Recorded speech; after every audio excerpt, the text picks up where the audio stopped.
We have reopened factories, so the factories were able to work through the conditions to reopen. They're reopening. Telling Fox Business he believes China has the coronavirus under control and that Apple factories are actually coming back online. He sat down with FBN's Susan Lee. This is a big exclusive, and she is live in our studio this morning.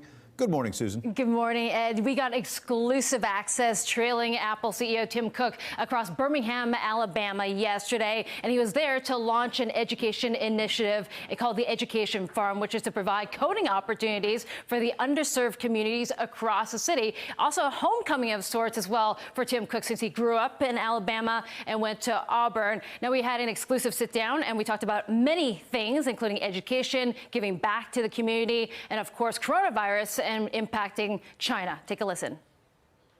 It feels to me that China is getting the coronavirus under control. I mean, you look at the numbers, they're coming down day by day by day.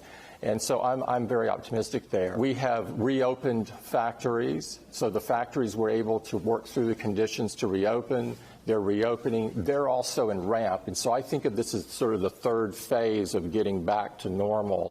Apple was one of the first major companies to say that they won't meet sales targets because coronavirus has disrupted their supply chain. Apple is America's biggest company, and they're in a unique position. They build more than 50% of their iPhones in China, but they also get 20% of their sales in the country, which is their second largest. And I pushed Tim Cook and asked him whether or not he might reconsider moving some of his manufacturing and supply chain outside of China because of the coronavirus. Well, you'll hear more about that as well in our wide-ranging interview, an exclusive on Fox Business. But another topic that everybody wants to hear about is his relationship with President Trump. Listen.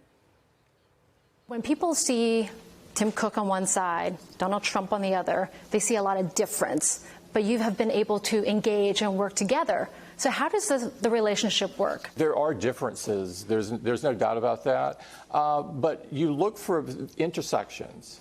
And I care a lot about creating jobs. And I think the president does as well. I care a lot about training the workforce for the future. So you'll get the full interview in two parts. So the first one airing in just about an hour's time. Guys? All right, we'll check it out. Susan Lee. Just kidding. Nice. Thanks for coming in.